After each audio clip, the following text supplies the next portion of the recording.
வணக்கம், நான் உங்களுடைய சரவணகுமரன் ஐஆர்எஸ்.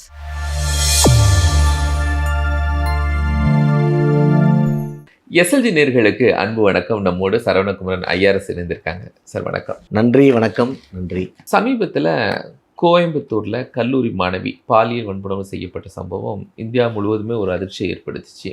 அந்த குற்ற செயல் செஞ்சவங்க பிடிபட்டாங்க. இருந்தாலும் அந்த சம்பவம் பேசு பொருளாகவே இருந்துட்டு இருக்கு. திமுக எம்பி கனிமொழிகிட்ட கேட்கும்போது இந்த சமூகம் பண்பட்ட சமூகமாக மாறணும் அப்படிங்கிறாங்க. எப்படி புரிஞ்சுக்கிறது? நம்ம எல்லாரும் வெட்கி தலை குனிய வேண்டிய வருந்தத்தக்க நிகழ்வு.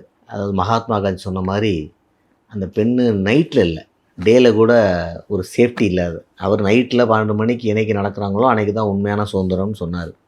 ஏன்னா நம்ம சமுதாயத்தில் வீக்கஸ்ட் எப்பயுமே வீக்கஸ்ட் அப்படின்னா, இப்போ நீங்கள் எப்படி புரிஞ்சுக்கலாம், பவர் பலமாக இருக்கிறவன் பலம் இல்லாதவன் வீக்கஸ்ட் ஆண்களில். ஆனால் எல்லா சமுதாயத்துலேயும் பணம் இருக்கவன் பணம் இல்லாதவன் வீக்கஸ்ட்டு, நிலம் இருக்கவன் நிலம் இல்லாதவன் வீக்கஸ்ட்டு, முதலாளி தொழிலாளி வீக்கஸ்ட்டு. இப்படி வர்க்கத்தில் நமக்கு நிறைய பேதம் இருக்கும், ஸ்ட்ரென்த் அண்ட் வீக்னஸில். ஸோ அவன் எங்கே இருக்கானோ அந்த நிலையை பொறுத்து அவன் ஸ்ட்ராங்காகவோ வீக்காகவோ இருக்கான். ஆனால் பின் எல்லா காலங்கள்லேயுமே எல்லா ஒரு அமைப்புகள்லையுமே வீக்காக இருக்கிற ஒரு அமைப்பாக இந்த பர்டிகுலர் விஷயத்தில் வரலாறு இதை ஒத்துக்கலைங்கிறது மேட்ரு கிடையாது.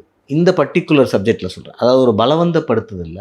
அந்த பொண்ணு ஒரு பவர்ஃபுல்லான பணக்காரிய பொண்ணாக இருக்கலாம், பொலிட்டிக்கலில் பவரில் இருக்கலாம், சர்வீஸில் இருக்கலாம், டாக்டராக இருக்கலாம், ஹைலி எஜுகேட்டடாக இருக்கலாம். ஆனால் ஒரு அசந்தர்ப்ப சூழ்நிலைகளில் அந்த பொண்ணு அங்கே ஒரு வீக்காக ஆயிடுறாங்க. ஒரு படிக்காத, நீங்கள் பழைய நாவலில் ஒரு சோவோட நாவலில் இது எழுதியிருக்காரு, ஒரு படிக்காத ஒரு ஆண் ஒரு முரடன்ட்ட இந்த ஒரு படித்த பெண் பலவீனமாக நின்றுறான். அப்போ நீங்கள் இந்த எப்பயுமே பலவீனமாக இருக்கக்கூடிய ஒரு வாய்ப்பு இருக்கக்கூடிய விஷயமா இது இருக்குது. நீங்கள் அது ஃபிசிக்கலாக அப்போ அதை தொடர்ந்து பாதுகாக்க கொடுக்க வேண்டிய விஷயம் வந்து சிஸ்டத்தோட வேலை. சிஸ்டம்னா கவர்மெண்ட் தான். ஸோ எங்கெல்லாம் அந்த நம்பர் அதிகமாகுதோ அங்கெல்லாம் சிஸ்டம் வீக்காக இருக்குன்னு அர்த்தம். கனிமொழி அவர்கள் சொன்ன மாதிரி சமூகம் பண்படலைன்னு அர்த்தம். இப்போ இந்த சமூகத்தை சரிப்படுத்த வேண்டிய விஷயம் இருந்தால் திருப்பி அரசாங்கம் தான். இப்போ சமூகத்தை நீங்கள் யாரை வச்சு இனிமேல் பண்படுத்துவீங்க? சமூகம் என்ன? ஒரு கலெக்ஷன் ஆஃப் இண்டிவிஜுவல்ஸ், ஆண்களும் பெண்களும் கோயம்புத்தூரில் இருக்க சமூகம். இப்போ இவங்க யார் சொன்னால் கேட்பாங்க? குழந்தையா இருக்கும்போது அவங்க குடும்பம் சொல்லியிருக்கலாம், கொஞ்சம் வளர்ந்துருக்கும் போது ஸ்கூலில் சொல்லியிருக்கலாம், வேலை பார்க்கும்போது ஆஃபீஸில் சொல்லலாம். ஆனால் எல்லா நேரத்துலையும் சொன்னால் யார் சொல்ல முடியும்? அரசாங்கம் தான் சொல்லணும். ஸோ சமூகத்துடைய பண்பாடை இனி அரசாங்கங்கள் தான் இயக்க முடியும். ஒரு காலத்தில் அதுக்கு மதத்துக்கு ரோல் இருந்துச்சு, ஸ்கூலுக்கு ரோல் இருந்துச்சு, பேரண்ட்ஸ்க்கு ரோல் இருந்துச்சு. எனக்கு இன்னைக்கு தெரிந்து எல்லாத்துக்குமே ரோல் கம்மியாயிடுச்சு. இன்னொன்று, எல்லா ரோலையும் மாடரேட் பண்ணக்கூடிய பவர் இன்றைக்கி அரசாங்கத்துக்கு தான் இருக்குது. ஸோ அரசாங்கம் தான் சமூகத்தை பண்படுத்த முடியுமே தவிர, சார் எங்களுக்கு தெரியாது, சட்டம் ஏற்றுவோம், அவன் தப்பு பண்ணிட்டானா அவனை சுற்றுவோம், அது ஒரு நல்ல ஒரு விஷயம் இல்லை. அவங்க தான் சமூகத்தை எப்படி பண்படுத்துறது அப்படிங்கிறத சொல்லணும்.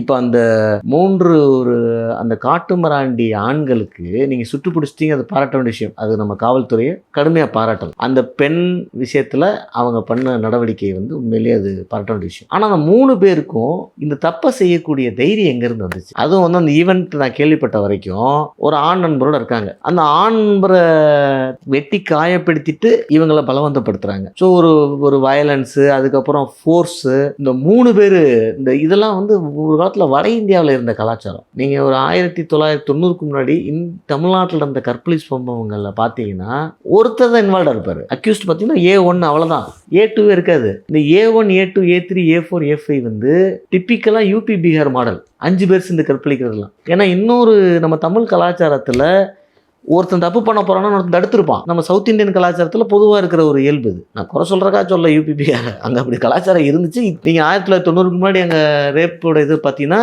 இன்றைக்கி இருக்குதோ அதே ஃபார்மெட்டில் தான் இருக்கும். இந்த பூலாந்தேவி இதிலெல்லாம் நம்ம பார்த்துருக்கோம். A1, A2, A3, A5, A6 வரைக்கும் இருப்பான். நீங்கள் தமிழ்நாட்டில் 90ஸ்க்கு முன்னாடி இருக்கிறத பாருங்கள். 90ஸ்க்கு அப்புறம் நிறைய சேஞ்ச் இருக்குது. இப்போயுமே மெஜாரிட்டி இந்த நார்த் இந்தியன் ஸ்டைல் இருக்காது. அப்போ அந்த கலாச்சாரம் எப்படி வருது? அதை தடுக்க வேண்டிய பொறுப்பு யாருக்கு இருக்குது? ஸோ சமூகத்தை சொல்லிவிட்டு நம்ம அரசு இனிமேல் பின்வாங்க முடியாது. யார் சமூகத்தை பண்படுத்த வேண்டியது அரசாங்கத்தோட வேலையாக தான் இருக்குது. ஸோ அதனால் வந்து இல்லை, கல்வி ப்ரோஆக்டிவ் மட்டும் இல்லை, கல்வி அறிவு கொடுத்தாச்சு, வேலை வாய்ப்பு கொடுத்தாச்சு, சமூக பாதுகாப்பு கொடுத்தாச்சு. இனி ஒரு அரசு என்ன செஞ்சிட முடியும்? கொடுத்தாச்சுன்னா ஒருத்தருக்கு சாப்பாடு கொடுத்துட்டேன்றீங்க, அவர் பசிக்குதுன்றாரு. இதுக்கு என்ன அர்த்தம்? அவருக்கு தேவையான சாப்பாடை கொடுக்கலன்னு அர்த்தம். ஸோ நீங்கள் கல்வி கொடுத்துட்டீங்க அப்படின்னா தொழில் கல்வி கொடுத்துருக்கீங்க, சமூக கல்வி கொடுக்கல. ஒரு ஆணுக்கும் பெண்ணுக்குமான பேசிக்கான ஒரு செக்ஷுவல் எஜுகேஷன் யார் கொடுப்பா? நீங்கள் இப்போ சித்தப்பா சித்தி அத்தை மாமா அண்ணன் தம்பி மாமா மாப்பிள்ளை மச்சினை இப்போ எதுவும் எல்லாம் உடஞ்சிருச்சு. நீங்கள் தான் சமூகமாக இருக்கக்கூடாதுன்னு உடைக்கிறீங்க. ஏன்னா ஒரு காலத்தில் குளங்கள் இந்த வேலையை பண்ணிட்டு நீ ஜாதின்னு சொன்னால் தப்பாக இருக்கும். அந்த குளங்கள் ஒரு குரூப்பாக அவங்க எல்லா எஜுகேஷனும் அதான் சொல்லி கொடுத்துட்டு இருந்துச்சு. நீங்கள் பார்த்துருப்பீங்க. இப்போ நாங்கள் வாழ்ந்த காலத்தில் நீங்கள் வாழ்ந்த காலத்தில் கிராமங்கள்லாம் பார்த்தீங்கன்னா இந்த செக்ஷுவல் மேட்டரை எப்படி ஹேண்டில் பண்ணுங்கிறத உங்கள் அம்மா அப்பா உங்களுக்கு சொல்லி தர மாட்டாங்க. உங்கள் மாமா முறையிலேயே ஒருத்தர் இதை கொஞ்சம் ஜாலியாக சிரிச்சுட்டு பேசிகிட்டே இருப்பார், ஒரு கேஷுவலாக ஜோக் அடிச்சுட்டே இருப்பார். அவர் தான் இந்த விஷயத்த சொல்லிகிட்டே இருப்பார். அதில் அவர் ஒரு அக்கறையோட இது சரி எது தப்புங்கிறத கிண்டலாக சொல்லிக்கிட்டே இருப்பார். தியரிட்டிக்கலாக சொல்கிறேன். ஸோ இன்னைக்கு அந்த மாரி சிட்டியில் இருக்க ஒரு மாணவனுக்கும் மாணவி கூட ஆள் கிடையாது. அவங்க டவுட்டு கேட்குற கூட ஆள் கிடையாது. அவங்க எல்லாமே சோஷியல் மீடியா பற்றி கற்றுக்கிறானுங்க. சோஷியல் மீடியாவில் ஒரு எப்படிப்பட்ட இது வரும்னா, நீங்கள் நல்ல ஒரு ஹெல்த்தியான ஒரு ரெசிபிக்கு ஒரு அட்வர்டைஸ்மெண்ட் நீங்கள் பார்த்துருக்கீங்களா? ஒரு நல்ல சாதம், நல்ல கறி குழம்பு சார், நல்ல ஒரு ஆயில் கம்மியாக போட்டு அப்படி அட்வர்டைஸ்மெண்ட் பார்க்குறீங்களா? பார்க்க மாட்டீங்க. உங்களுக்கு லெக் பீஸ் நல்ல ஃப்ரைடு போட்டு இதாக தான் வரும். சோஷியல் மீடியா எதை கொடுக்குது? எது கொடுத்தா அவன் அதிகமாக அப்சர்வ் பண்ணுவான், எனக்கு அதிகமாக காசு கிடைக்குமோ அதை தான் அது அனுப்பிவிடும். ஸோ என்ன ப்ராப்ளம் வருது? சோஷியல் மீடியாவில் தப்பாக தான். ஸோ இது கொடுக்க வேண்டியதும் அரசாங்கத்தோட வேலை. ஸோ சமூக கல்வியில் இது எல்லாமே வருது. வேலை வாய்ப்பு கொடுக்குறீங்க, ரைட்டு. டாஸ்மாக்குன்னு கொடுத்துட்டீங்க, சம்பளத்தை வாங்கி குடிச்சிட்டு செடியாக இருக்கும்போதே அவனுக்கு கண்ட்ரோல் இல்லை. குடிச்சு இப்போ நீங்களும் சாப்பிட்ருப்பீங்க, நானும் சாப்பிட்ருப்பேன், தெரியும் நமக்கு எல்லாத்துக்கும். அதெல்லாம் சயின்ஸில் தான் சொல்லுது, பெருமூளை வேலை பார்க்காது, சிறுமூளை தான் வேலை பார்க்கும். சிறுமூலையில் என்ன இருக்கும்? அப்போ நீங்கள் அந்த கொடுத்துட்டு அவன் நைட் ரோம் பண்ணுறான், இந்த பொண்ணு அந்த இடத்துல இருக்கு, நீங்கள் வேற என்ன எதிர்பார்க்குறீங்க? அந்த இடத்துல ஒரு 3 குடிகாரன் இன்ட்ரென்சியாக கெட்டவன் அவன் வேற குடிச்சிட்டான். இந்த பொண்ணு ஒரு அன்டைம்லாம் அங்கே இருக்கு. ஏன் அன்டைம் நான் சொல்றேன்னா, பெண்கள் புரிஞ்சுக்கணும். அதாவது எனக்குமே நான் சொன்ன மாதிரி எவ்வளோ பவர் இருந்தாலும் எவ்வளோ பணம் இருந்தாலும் இந்த பர்டிகுலர் விஷயத்துல பிசிக்கலா அவன் வீக்கா இருக்கிறதுனால ஒரு ஆண் பெண்ணை பலவந்தப்படுத்த முடியுமா? எனக்காவது பெண் ஒரு ஆணை பலவந்தப்படுத்த முடியுமா? ஆண் எவ்வளவு வீக்கா இருந்தாலும் பிசிக்கலா பலவந்தப்படுத்த முடியாது. ஏன்னா ஆவரேஜா மென்னுடைய பிசிக்கல் பலம் கூட இருக்கு, பெண்ணுடைய பிசிக்கல் பலம் கம்மியா இருக்கு. ஆவரேஜா சில பெண்கள் நீங்க பார்த்துருப்பீங்க, ஆணோட பல மடங்கு பலமா இருப்பாங்க, அதெல்லாம் இருக்கு. ஆனா எக்ஸப்ஷன், ஒரு ஆவரேஜ் சொல்றீங்க. ஆவரேஜ். அப்ப பெண்கள் என்ன புரிஞ்சுக்கணும்னா, பிசிக்கலாக நம்ம எப்பயுமே வீக்கு அப்படிங்கறத அவங்க மனசுல புதிய வச்சுக்கணும். அவங்க பிசிக்கலா இருக்கிறத வீக்னஸை ஈக்குவல் பண்றதுதான் நம்மளுடைய கலாச்சாரமே. கல்யாணங்கிறதே அதுல வந்ததுதான். ஒரு பெண்ணுக்கு பாதுகாப்புக்காக உருவாக்கப்பட்டதான் கல்யாணமே தவிர ஆண்களுக்கான பாதுகாப்புக்கு உருவாக்கப்படலை. அந்த பாதுகாப்புக்குள்ள எமோஷன், காதல் அதெல்லாம் சேர்ந்துக்குது. பெண்களை பல இடங்கள்ல நம்ம நிறைய கஸ்டம்ஸ் கிரியேட் பண்ணி ஒரு ஆண் பெண்ணை அவளுடைய உரிமையை மீறி பலவந்தப்படுத்தி கூடாதுக்கு தான் ஏகப்பட்ட கல்ச்சுரல் சிஸ்டமே. இந்த ட்ரைபிள் ஒரு கலாச்சாரம் உண்டு, 4 ஆண்கள் ஒரு பெண்ணை கல்யாணம் பண்ணிப்பாங்க. அப்போ 4 பேர்த்துக்கும் ஒய்ஃப் மேலே ஈக்குவல் உரிமை இருக்குது. சரியா? தமிழ்நாட்டில் ஊட்டியில் தோடா ட்ரைப்ஸுக்கு இருக்குது, காசி ட்ரைப்னு ஒரு ட்ரைப் இருக்குது அஸ்ஸாமில், அவங்கெல்லாம் அந்த பாலியாண்ட்ரின்னு சொல்கிறோம். இப்போ 4 ஹஸ்பண்டுக்கு அந்த பெண் மேலே உரிமை இருக்கும்போது உங்களுக்கு மூடு ஸ்விங் தெரியும்ல எல்லாத்துக்கும். அவங்க எப்படின்னா, ஒரு ஹஸ்பண்ட் உள்ள அந்த மாதிரி போயிருக்கான்னா அவங்க ஒரு சில ஆர்டிஃபேக்ட்ஸை வெளியே வச்சுட்டு போயிடுவாங்க. தன் மனைவியோட உறவுல இருக்கான்னா, அது ஒரு வில்லு அம்பாக இருக்கலாம், இல்லை செருப்பாக இருக்கலாம், இல்லை ஒரு பர்டிகுலர் டைப் ஆஃப் பிளான்ட்டாக இருக்கலாம். இதை பார்த்தா மற்ற 3 ஹஸ்பண்டும் உள்ளே போகக்கூடாது, எனக்கு ஈக்குவல் ரைட் இருக்குது அப்படின்னு 2வது ஹஸ்பண்டு 3வது ஹஸ்பண்ட் என்ன ஆகும்? அந்த பெண்ணுக்கு அந்த நேரத்தில் யார் தேவைங்கிறத அவள் தான் சூஸ் பண்ணுறான், எந்த ஹஸ்பண்ட் வேணும்ன்ட்டு. அப்படி உள்ளே போனவொன்னா வேறு யாரும் வரக்கூடாதுன்னு அவங்களே ஒரு ஆர்டிஃபேக்ட்ஸை கிரியேட் பண்ணுறாங்க. இதுதான் கல்ச்சர். ஸோ பெண்கள் என்ன புரிஞ்சுக்கணும், அவங்களுடைய ஃபிசிக்கல் வீக்னஸை ஸ்ட்ரென்தன் பண்ணுறதுக்காக உருவாக்கப்பட்டதான் கலாச்சாரம் காலந்தோறும். இது அங்கங்கே உடைக்கப்படுது. ஸோ அதில் ரொம்ப முக்கியமாக இன்னைக்கு இருக்கிறது ஸ்டேட்டோட பவரில், ஸ்டேட்டோட போலீஸ் ப்ரெசன்ஸில், ஸ்டேட்டோட கோர்ட் சிஸ்டத்தில், இதில் எல்லாமே சேர்ந்து அந்த பெண் வீக்காக இருக்கா, நீ ஃபிசிக்கல் இதை பலவந்தப்படுத்திடக்கூடாதுன்னு தான் எல்லாம் பண்ணணும். ஆனால் பெண் என்ன நினைக்கணும், எப்போ பார்த்தாலும் ஸ்டேட்டை நம்பிட்டு உட்காந்துட்டு கூடாது. போலீஸ் ப்ரெசன்ஸ் அங்கே இருந்தால் பிரச்சனை இல்லை. திருவண்ணாமலையில் நடந்துச்சுன்னு உங்களுக்கு தெரியும், ஒரு ஆந்திர பக்தையை 2 போலீஸ் மக்களே பலவந்தப்படுத்திட்டாங்க, டிஸ்மிஸ் ஆயிட்டாங்க. ஏன்னா அங்க இருந்த சிறப்பான ஒரு அதிகாரி கருதி செஞ்சுட்டாரு. ஏன்னா வேலி பயிரை மேய்வதை ஒத்துக்கவே முடியாது, அந்த வேலியை எரிச்சு தான் ஆகணும். அப்ப பெண் என்ன புரிஞ்சுக்கிறோம்னா, நம்ம எப்பயுமே பிசிக்கலி வீக், ஸ்டேட் ப்ரொடெக்ட் பண்ணுது. இதோ ஒரு ஸ்டேட்டுக்கும் கொஞ்சம் டைம் கொடுங்க, எனர்ஜி கொடுங்க.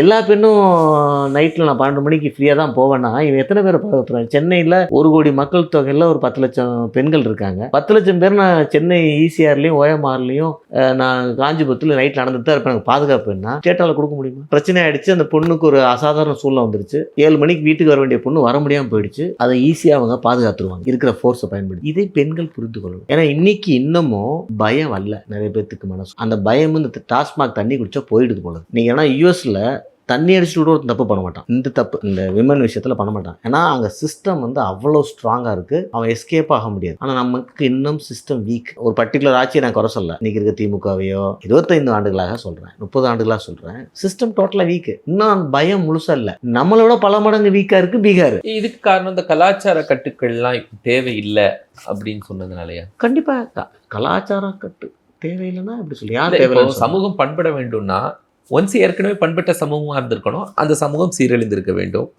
இல்லைன்னா மீண்டும் அவங்க எம்பியோட ஸ்டேட்மெண்ட் அவங்க கலாச்சாரத்தையே நம்பாத ஆளுங்க. அவங்க என்ன பண்பாடை சொல்கிறாங்கன்னு எனக்கு தெரில. அவங்க சயின்ஸு அப்படி போகிறவங்க. கலாச்சாரம்னா நீங்கள் இந்து கலாச்சாரம் தான், கலாச்சாரம்னா தமிழுடைய சங்க இலக்கியத்துலேருந்து வர்ற கலாச்சாரம் தான், இந்து பண்பாடு தான், சரியா? நீங்கள் இதை தான் கலாச்சாரம். இதில் அவங்க எல்லாத்தையும் ரிஜெக்ட் பண்ணுறாங்கிறதான் நான் பார்க்குறது. நீங்கள் நல்ல விஷயத்தையும் சேர்த்து ரிஜெக்ட் பண்ணுறீங்க. ஏதோ ஒரு உங்களுக்கு கொள்கைக்கு இதெல்லாம் ஒட்டு உள்ள எல்லாத்தையும் ரிஜெக்ட் பண்ணுறீங்க. நான் பார்க்குற பார்வை எப்பயுமே இருக்குது. திராவிடத்துக்கு எதிராக நான் பார்க்குற பார்வை எப்படி இருக்குன்னா, நீங்கள் எல்லாத்தையும் ரிஜெக்ட் பண்ணுறீங்க, நல்ல விஷயம் எல்லாத்தையும் ரிஜெக்ட் பண்ணிடுங்க ஒரே வார்த்தையில். அப்போ 1500-2000 வருஷமாக நம்ம முன்னோர்கள் உருவாக்கி வச்ச ஒவ்வொரு விஷயத்தில் இருக்கிற விஷயங்களை கேஷுவலாக ரிஜெக்ட் பண்ணுறீங்கிறதா எனக்கான ஆதாங்கம், எனக்கான வருத்தம், சரியா? அப்போ நீங்கள் அதை ஒன்று உடைக்கும் பொழுது அதனுடைய எதிர்வினைகள் எப்படி இருக்குங்கிறது நீங்கள் சமூகத்தில் இல்லை. இது நீங்கள் என்ன வேணாலும் பண்ணலாம், உங்கள் சிஸ்டம் சரியாக இருக்குன்னு வச்சுங்க, கிரிமினல் அஃபென்ஸ் நடக்காது. உங்கள் காவல்துறை நீதிமன்றம் பக்காவாக செட் ஆகி அந்த பயம் அந்த அக்யூஸ்டுக்கு போயிடுச்சுன்னு வச்சு அவன் பண்ண மாட்டான், இல்லைன்னா அவன் பண்ண தான் செய்வான். ஸோ நம்ம 3 டைரக்ஷனில் பார்க்குறோம். சமூகம் பண்படணும்னா அதை அரசு தான் பண்ணணும். சமூகத்தில் இருக்க மற்ற இன்ஸ்டியூஷனோட இன்றைக்கி அரசுக்கு தான் பெரிய ரோல் இருக்குது. 2வது, பெண்கள் என்ன மாதிரி புரிஞ்சுக்கணும், நம்மளோட ஃப்ரீடம்ங்கிறது இருக்குது, அது யார் கொடுக்குறான்னா கலாச்சாரமும் அரசும் தான் கொடுக்குது. ஆனால் அரசுக்கு லிமிட்டேஷன் இருக்குது, அவங்க புரிஞ்சுக்கணும். ஸோ அவங்க ஃப்ரீடத்தை கம்மியாக யூட்டிலைஸ் பண்ணணும். எவ்வளோ நம்ம படிச்சிருந்தாலும், எவ்வளோ பவர் இருந்தாலும், பணம் இருந்தாலும், இந்த இடத்துல நம்ம ஒரு ஃபிசிக்கலி வீக்காக இருக்கோங்கிறத அவங்க ரெகனைஸ் பண்ணணும். ஆணும் பெண்ணும் ஈக்குவல் அப்படிங்கிறத இந்த இடத்துல அவங்க பயன்படுத்தக்கூடாது. தொழிலில் பயன்படுத்தலாம், அரசியலில் பயன்படுத்தலாம், என்ன வாழ்க்கையில் பயன்படுத்தலாம். இந்த மாதிரியான அசற்பான சூழ்நிலையில் பயன்படுத்தக்கூடாது. இந்த எண்ண ஓட்டத்தை அவங்க ஒதுக்கணும். அப்போ சேஃபாக அவங்க இருக்க பழகணுங்கிறது தான் என்னுடைய ஒரு ரெக்வெஸ்ட், பெண்ணுடைய பார்வையாக நான் சொல்கிறேன். 3வது, மற்ற இன்ஸ்டியூஷன்ஸ் இப்போ அரசு தடுக்க ட்ரை பண்ணுது, இந்த சரியாக சில விஷயங்களை சரியாக பண்ணாட்டும், இந்த கலாச்சாரத்தை சீரமைக்க வேண்டிய வேலைகளை நம்மளாம் செய்ய வேண்டியது. நம்ம தனிப்பட்ட முறையில் நம்ம சில நல்ல கலாச்சார விஷயங்களை கொண்டு போய் அதை ஸ்கூல் செய்யணும், காலேஜ் செய்யணும், இண்டஸ்ட்ரீஸ் செய்யணும். இது நம்ம செய்யணும். நம்ம ஸ்டேட்டு தான் செய்யணும். அவங்களுக்கு தான் ஓட்டு போட்டு பவர் கொடுத்துருக்கோம், 10 லட்சம் கோடி பட்ஜெட் கொடுத்துருக்கோம், அவங்க ஏன் சும்மா இருக்காங்க நம்ம நினைக்காம தன்னார்வல இதை எடுத்து பண்ணணும். இது 3 நடந்தால் மட்டும்தான் இந்த மாதிரியான இதை நிறுத்த முடியும் அப்படிங்கிறத என்னோட பார்வையா. Thank you sir. நன்றி, வணக்கம் நேயர்களே. மற்றும் ஒரு நிகழ்ச்சி நம்ம சந்திக்கலாம். நன்றி.